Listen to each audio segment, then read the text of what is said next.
Fui una esposa infiel. Usé un perfil falso para quedar con hombres mientras decía que iba a terapia. Mi marido lo descubrió.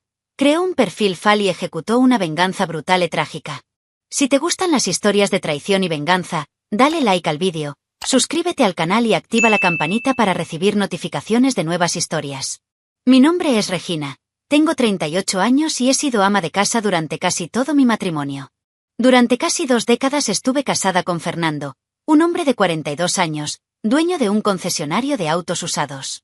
Nuestro matrimonio, desde fuera, parecía estable, incluso envidiable. Una casa grande, 2 hijos adolescentes, viajes familiares, cenas de fin de semana con amigos, fotos felices en las redes sociales.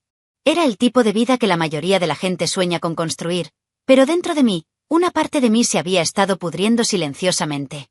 No fue algo que sucedió de la noche a la mañana.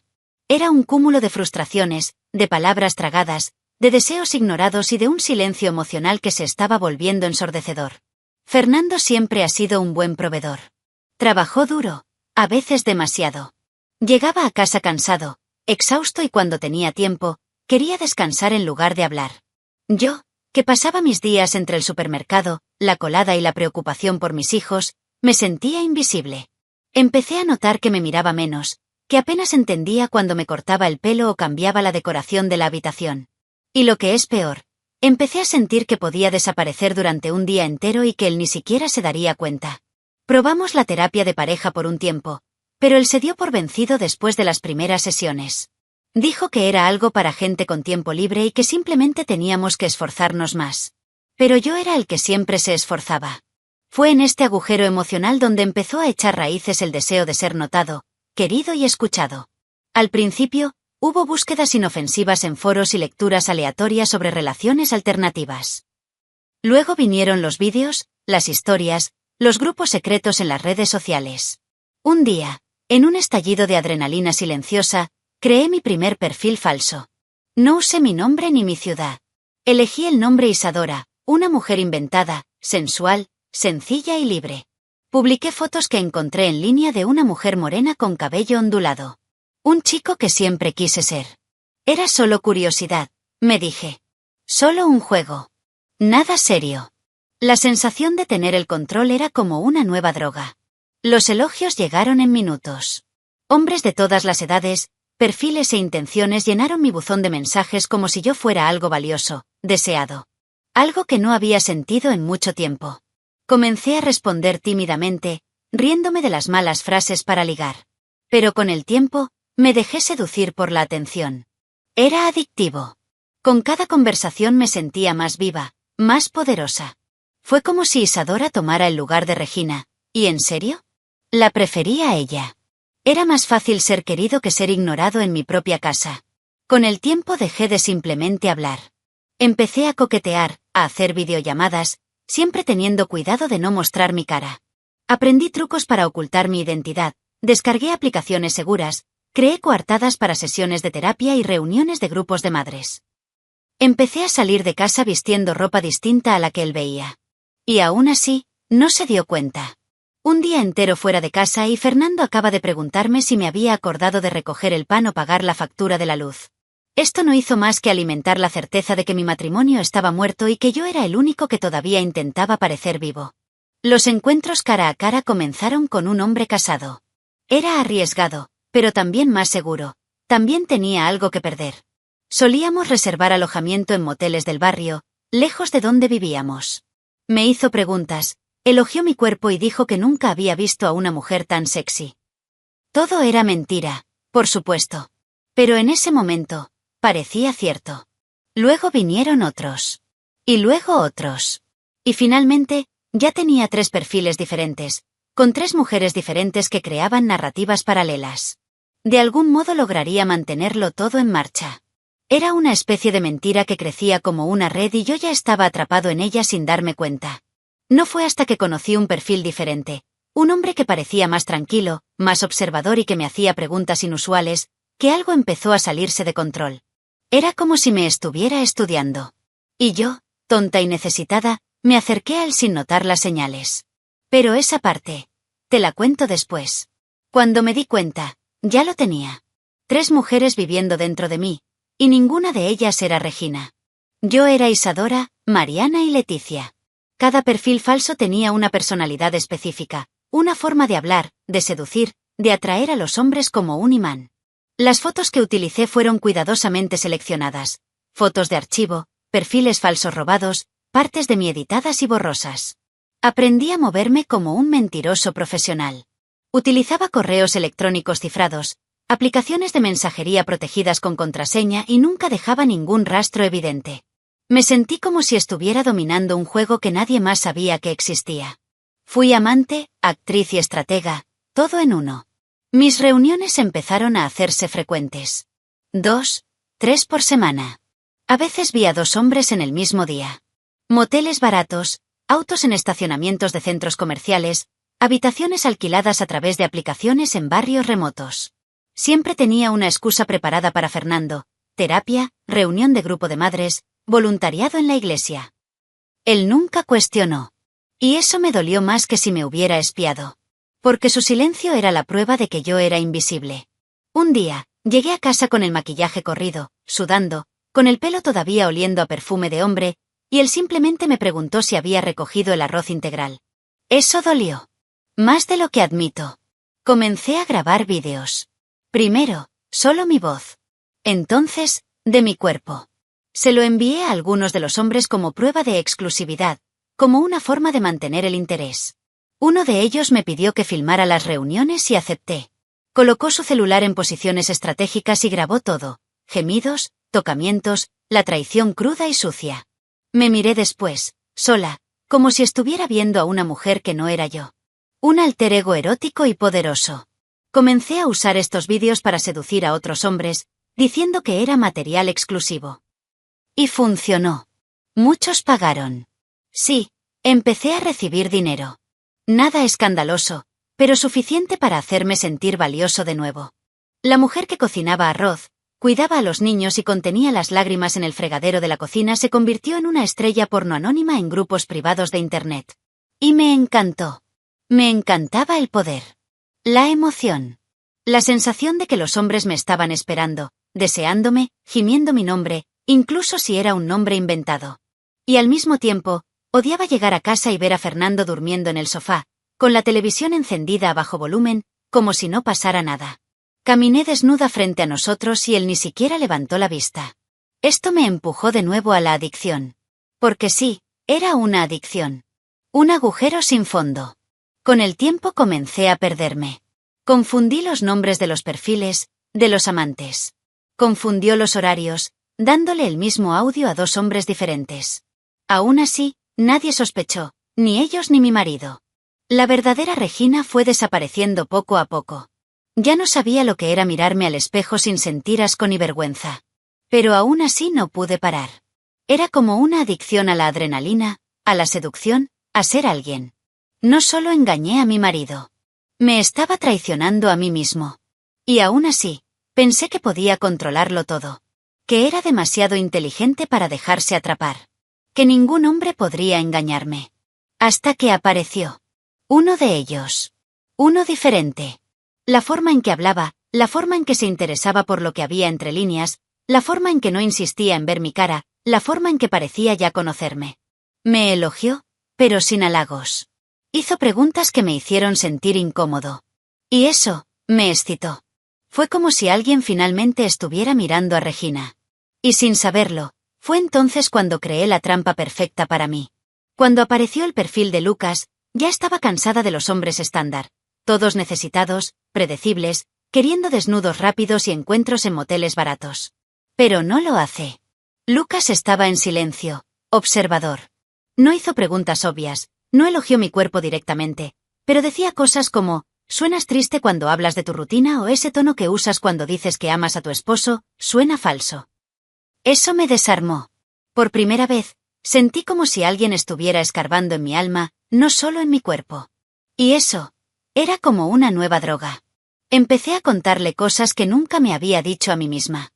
Hablé de mi insatisfacción, de la soledad en mi matrimonio, de la frialdad de Fernando, del aburrimiento que poco a poco me iba matando. Él escuchaba, o mejor dicho, leía todo con una clase de atención que me hacía sentir importante. Empecé a confiar en él. Hasta el punto de decirle que le estaba siendo infiel a mi marido.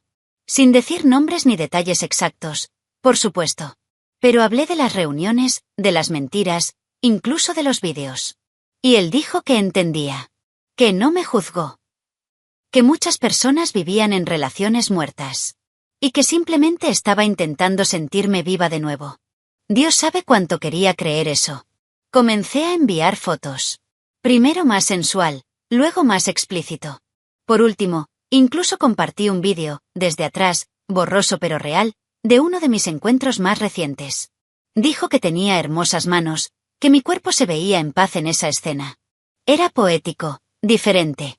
Empecé a enamorarme de ese perfil.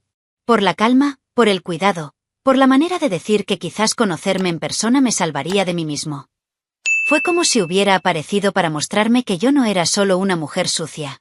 Sentí que él era mi refugio, sin darme cuenta de que, en realidad, era mi espejo. Me tomó semanas aceptar la reunión. Insistió, pero con elegancia. Nunca forzado. Cuando finalmente concerté la cita, fue en un restaurante discreto lejos de casa. Elegí un outfit neutro, nada llamativo. Estaba nervioso, pero emocionado. Como si fuera una cita con alguien que tal vez pudiera rescatarme del barro. Dijo que llevaría una camisa azul. Entré al restaurante, miré, y lo vi. Al fondo, sentado con un vaso en la mano y el rostro más tranquilo de lo que debería. Fernando. Mi marido. Con la camisa azul. Me quedé congelado. Todo mi cuerpo se detuvo. Mi sangre se evaporó. Mi estómago se volvió de hierro. En ese momento todo se vino abajo. Lo sabía. No necesitó decir ninguna palabra. Él simplemente me miró de una manera que nunca antes le había visto. Una mirada sin rabia, sin gritos. Era peor, era la mirada de alguien que ya sabía. De alguien que estaba esperando que terminara el teatro. De alguien que lo organizó todo y solo vino a ver el resultado. Quería correr, gritar, desaparecer. Pero lo único que pude hacer fue darme la vuelta y marcharme. El sonido de su tacón golpeando el suelo sonaba como una sirena de vergüenza. Y su rostro, esa mirada, me perseguiría por siempre. Conduje a casa como un zombi. Yo no lloré. No lo pensé. Simplemente respiré, porque era automático. Creí que me iba a dejar. Eso me iba a destruir. Que todo iba a explotar. Pero cuando llegué, él no estaba allí. Esa escena en el restaurante fue el final. No hubo discusión, no hubo bofetada, no hubo escándalo. Solo esa mirada en sus ojos, seca, fría, como si estuviera viendo el último capítulo de una serie que él mismo escribió. Salí corriendo de allí, con la cara ardiendo y el corazón intentando escapar de mi pecho. Esperé a que volviera a casa esa noche, a que gritara, a que me confrontara. Pero Fernando nunca regresó. Tomó lo esencial y desapareció de la casa como si se hubiera evaporado. Ningún mensaje, ninguna nota. Solo silencio, y un vacío que gritaba en cada rincón de la casa. Creí que se había dado por vencido conmigo. Eso me dejaría solo con mi culpa, que desaparecería para siempre. Pero no. Él no me dejó. Él empezó a cazarme. Días después, la primera señal, un mensaje en mi celular. Número oculto. Fue una captura de pantalla de una conversación que tuve con un amante. Intimidad explícita. Y una frase corta, hermosa, Isadora. La sangre se heló. Intenté pensar que era una coincidencia, pero en el fondo lo sabía. Él me estaba mirando. Desde algún lugar él me estaba observando. Su juego no fue el de una venganza explosiva. Fue quirúrgico. Y apenas estaba empezando. El teléfono móvil se ha convertido en una pesadilla. El otro día recibí un fotograma de un vídeo que había grabado con uno de los enamorados. Un vídeo que solo existía en mi dispositivo y en una nube segura, y ahora me doy cuenta de que quizá ni siquiera sea tan segura. Y lo más aterrador es que me pasó esto mientras estaba cenando con mis hijos. Tuve que contener el grito en mi garganta, sonreírles y fingir que todo estaba bien, mientras el infierno se abría bajo mis pies. Fernando había desaparecido físicamente, pero su presencia era más asfixiante que nunca. Ahora era un fantasma con acceso a todo. Las noches se hicieron largas, insoportables. Me desperté sobresaltado por cada notificación. Empecé a sospechar que había cámaras ocultas en la casa. Hablaba poco y apenas comía. Y aún así intentó mantener las apariencias para no asustar a sus hijos. Incluso empecé a mentirles, diciéndoles que mi padre había viajado por trabajo. Pero por dentro yo sabía, él estaba cerca. Simplemente ya no es visible, era un depredador en las sombras. Y yo era la presa que todavía intentaba fingir que podía escapar. Las pruebas empezaron a caer en manos equivocadas. Uno de mis amantes, que está casado, me llamó presa del pánico diciendo que su esposa había recibido impresiones, vídeos e incluso la ubicación del motel. Su esposa fue a su trabajo y armó un escándalo. Y él, por supuesto, me echó la culpa. Dijo que me iba a denunciar, que iba a destruir mi vida. Lo negué todo, pero sabía exactamente quién estaba detrás. Era Fernando. Uno por uno, fue derribando a todos mis socios secretos, con precisión quirúrgica. Estaba atrapado en un juego de dominó donde cada pieza caída era un error del cual me estaban acusando. Lo peor fue que no pude decírselo a nadie. Si lo revelara me hundiría por completo. Así que me quedé callado. Y eso era lo que él quería. Aislarme. Me estoy asfixiando con la culpa, la vergüenza y el miedo. Ya no tenía marido. Yo tenía un verdugo invisible que conocía cada agujero de mi alma, y ahora estaba cavando mi ruina. No sabía si lo peor era la culpa, o la certeza de que aún no había terminado. Fue el martes siguiente cuando recibí la segunda llamada desesperada. Otro de mis amantes, un hombre de negocios mayor, me llamó en plena noche gritando, ¿estás loco? Mi esposa recibió un correo con un vídeo nuestro. ¿Quién te dio eso? Colgué sin saber qué decir. Quise llorar pero mi cuerpo ya no me escuchaba. Estaba en modo de supervivencia. El día anterior, un tercer amante me bloqueó sin previo aviso. Después descubrí que su esposa tenía acceso a las conversaciones que intercambiamos, fotos, audios, todo. Fernando no solo me estaba castigando. Él era destruyendo a todos los involucrados conmigo, uno por uno. Con cada nuevo día, la tensión aumentaba. Mi celular se ha convertido en un arma contra mí. Cada vibración era una amenaza. Un amante que perdió la custodia de sus hijos, otro amenazado con el despido por un vídeo filtrado. Un tercero tenía su coche pintado con aerosol con la palabra adúltero. ¿Y yo? Yo fui el hilo conductor de toda esta destrucción. Yo era el virus que infectaba cada parte de esa red. Y Fernando era el anticuerpo, el justiciero. Empecé a tener pesadillas en las que él me miraba desde la ventana, inmóvil, simplemente viéndome hundirme. Y lo peor, sabía que no había terminado. Estaba empezando a desmantelarme. Comencé a evitar salir de casa. Tenía miedo de quien pudiera estar mirándome. Vivía encerrada en mi habitación, con el móvil en la mano, intentando borrar todo, mensajes, vídeos, conversaciones. Pero cada vez que creía que había limpiado todo, aparecía algo nuevo. Fue como si tuviera acceso a mi alma digital. Incluso cambié mi número y compré un nuevo chip. Al día siguiente, llegó el primer mensaje al nuevo número. ¿De verdad crees que puedes ocultarme lo que ya es mío? Firmado con un emoji de calavera. Fue la primera vez que lloré en voz alta desde el restaurante. Y no fue mi culpa. Fue pánico. Incluso pensé en buscar un abogado. ¿Pero cómo? ¿Qué iba a decir? ¿Mi marido se está vengando porque lo engañé con media docena de hombres y vendí vídeos íntimos en Internet? No hubo defensa. No había protección. Estaba acorralado, sin moral, sin aliados. Mis hijos notaron que algo andaba mal. Uno de ellos incluso preguntó, «Mamá, ¿volverá papá?» Y no sabía qué responder. Comencé a tener ataques de ansiedad silenciosos, temblores en las manos, insomnio constante. Tomé pastillas para dormir y aún así me desperté asustado. La vergüenza se había hecho carne dentro de mí. Y lo peor es que nunca apareció. Él nunca llamó a mi puerta. Nunca envié un mensaje directo. Pero vi sus huellas en todo. Él fue quien llamó a las esposas, quien creó los perfiles falsos, quien difundió las capturas de pantalla. Fernando se ha convertido en algo que nunca imaginé. El hombre que me conocía tan bien que sabía exactamente cómo destruirme sin levantar la voz. Y lo hacía con refinamiento. Nada público, nada llamativo. Solo daño calculado, específico y eficiente. Él quería que yo me desmoronara por mi cuenta. Y estaba funcionando. En ese momento, ya no era solo vergüenza. Fue un miedo real. El miedo de hasta dónde podría llegar. El miedo a que alguien muera. El temor de que estuviera planeando algo aún peor. Empecé a preguntarme si alguno de mis amantes sería capaz de hacer alguna locura. Tuve un pensamiento horrible: ¿qué pasaría si alguien se suicidara por mi culpa? Pero ya era demasiado tarde para detenerlo todo. Fernando había apretado el gatillo de un arma emocional que ya no podía desactivarse. Y las siguientes balas, sabía que serían para mí. Lo que más me atormentaba, creo, era no saber quién sería el siguiente. Porque los días se han convertido en una cuenta regresiva para el próximo escándalo.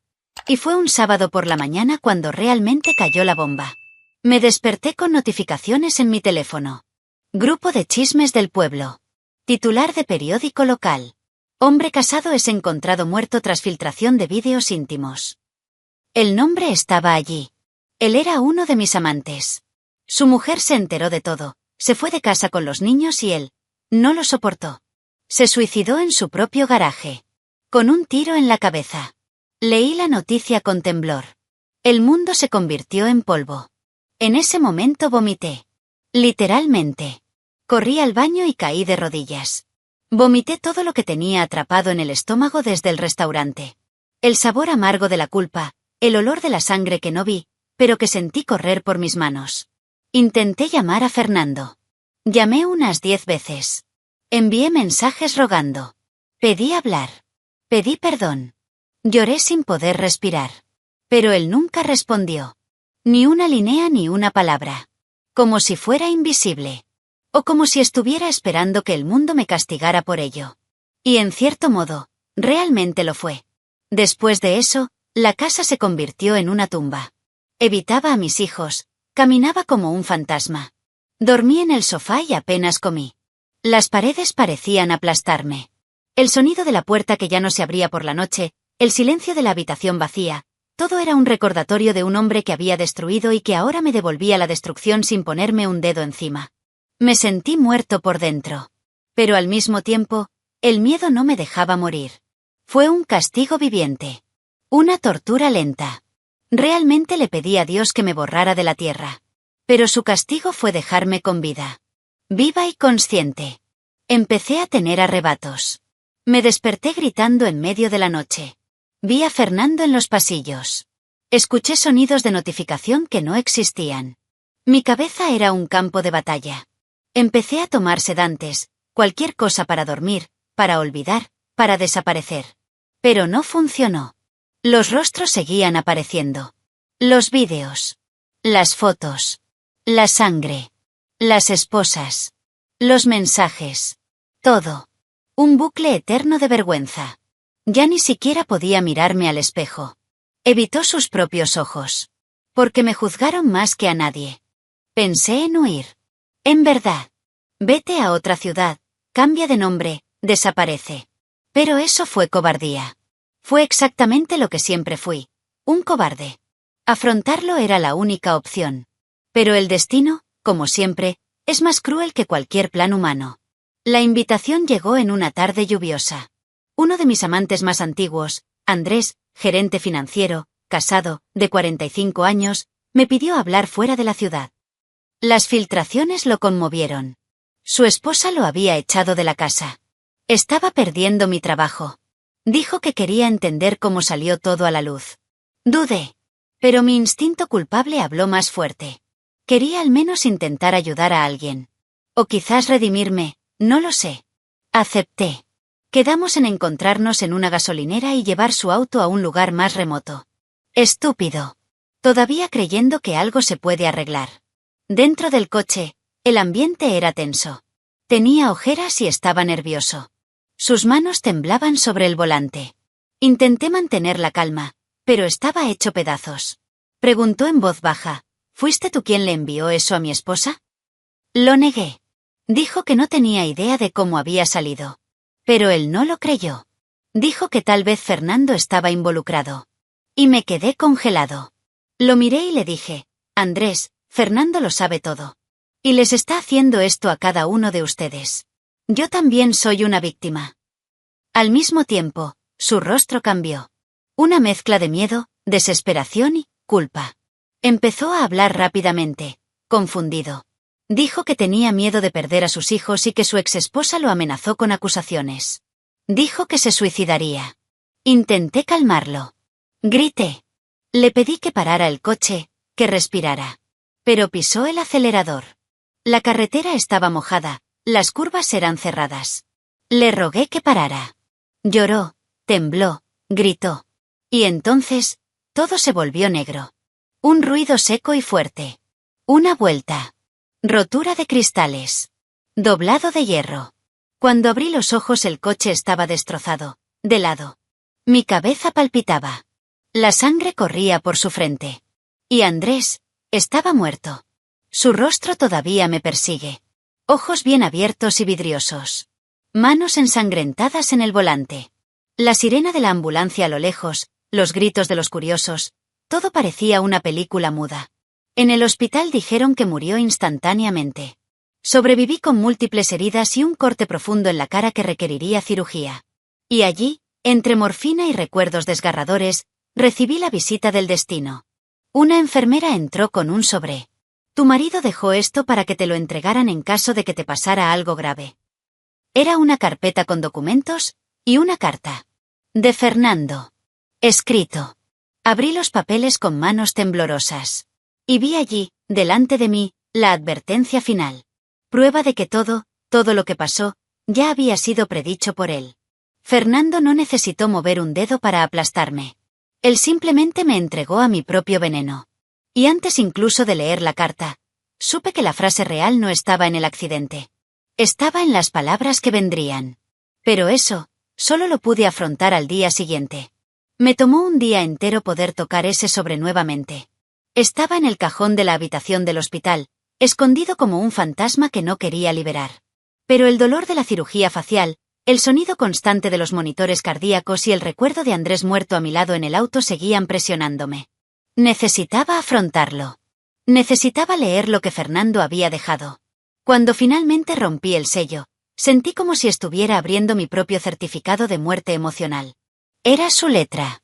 Esa letra firme y organizada del mismo hombre que una vez escribió "Te amo" en notas pegadas en el refrigerador. Regina. Si estás leyendo esto es porque alguna parte de ti sobrevivió. Eres afortunado. O quizás, un castigo. Así empezó. Cada palabra era un cuchillo. Dijo que lo sabía todo. Mucho antes del restaurante, que ya había empezado a sospechar cuando me cambié de ropa a escondidas, usé demasiado el móvil y me fui con excusas ensayadas. Dijo que no quería creerlo. Quien luchó contra la desconfianza. Pero un día decidió echar un vistazo. Y cuando encontró los perfiles, los vídeos, los audios, no sintió enojo. Sintió luto. Como si hubiera muerto antes de tocar a otro hombre. En la carta, dijo que creó el perfil de Lucas mucho antes de que me invitara al restaurante. Que pasó semanas hablando conmigo, permitiéndose escuchar lo que yo decía de él a sus espaldas. ¿Quién vio los vídeos de mis reuniones? ¿Quién sabía de los pagos? ¿Quién mapeó a los amantes uno por uno? Te estudié como tú nunca tuviste el valor de estudiarte a ti mismo. Y entonces decidí, no gritar. Solo dejarte caer. Un trozo al día. Reveló que él envió los correos electrónicos, las huellas, los vídeos. Que habló a algunas esposas como un ángel guardián indignado. Todo hecho con método. Pero lo peor estaba aún por venir. Fernando confesó que todavía me amaba. Quien durante meses pensó en perdonar, en empezar de nuevo. Pero cada mentira que le dije en la cara, cada sonrisa forzada, cada excusa poco convincente, mató otro pedazo de amor. Dijo que no quería una venganza pública porque eso sería mezquino. Quería que yo sintiera lo que él sentía, la muerte lenta de la confianza. Y terminó con una advertencia. Ahora tienes el resto de tu vida para vivir contigo mismo. Acabo de ayudarte a poner el espejo frente a ti. Junto con la carta llegaron los papeles del divorcio. Todo firmado. No hay reclamo de pensión. Sin exigir nada. No quería mi dinero, mi explicación, mi presencia. Solo mi eterno silencio. Su firma fue el final más brutal para la historia que había comenzado. Lloré durante horas. Pero no eran lágrimas de amor. Fue el dolor de la verdad al descubierto. Lo traicioné. Y él, me enterró vivo, con palabras. Fernando ganó. No con puñetazos. Pero con silencio. Con cálculo. Fríamente. Y con la verdad. Leí la carta más de 100 veces. Hoy está arrugado, manchado con tantas lágrimas. Pero todavía lo llevo conmigo.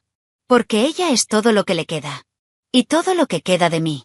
Hoy vivo sola en un pequeño apartamento alquilado, en una parte de la ciudad donde nadie me reconoce. Me alejé de todo.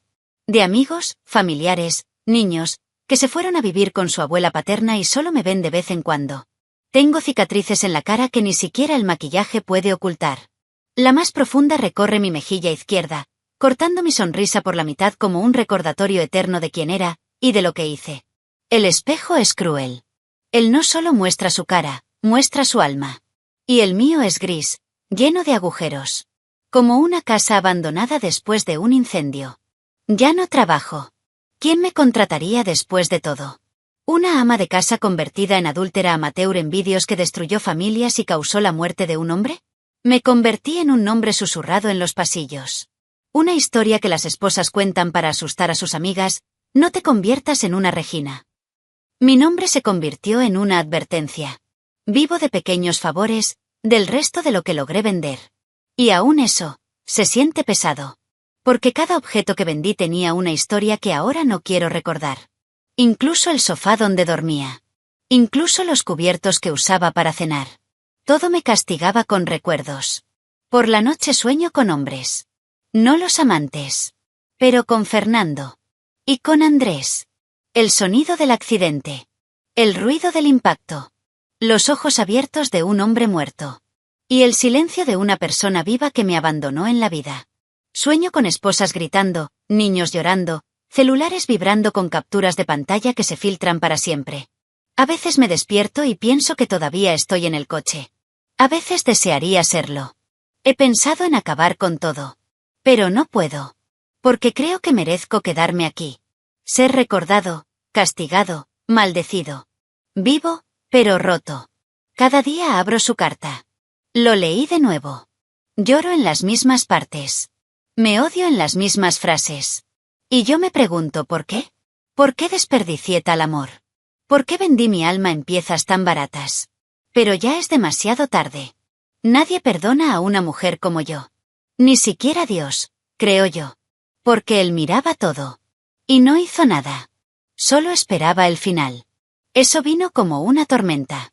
Y ahora, todo lo que queda es el suelo mojado, el frío y el recuerdo del trueno. Lo peor es que a veces, todavía extraño a la antigua Regina. El que realmente sonrió. ¿Quién conseguiría entradas de su marido y bailaría sola en la cocina? Pero esta Regina murió. La maté. Y hoy vivo como un fantasma. Sin olor. Sin brillo. Sin nada. Un fantasma que ronda el propio cuerpo. ¿Y el más cruel? Es saber que todo esto, lo cavé yo mismo. Con cada mensaje, cada mentira, cada encuentro. Cada perfil falso era una pala de tierra. Y hoy, vivo en el cementerio que yo mismo construí. Porque al final no fueron hombres los que destruí. Era yo. Y solo yo. Al menos realmente murieron. Todavía estoy aquí. Morir cada día un poco más. Deja tu opinión en los comentarios, dale like al vídeo y suscríbete al canal para recibir notificaciones de nuevos vídeos, y además nos ayudas a llegar a más gente y formar una comunidad. Aprovecha y mira una de las historias que están apareciendo a continuación sobre nuevos reportes de traiciones y venganzas. Nos vemos la próxima vez.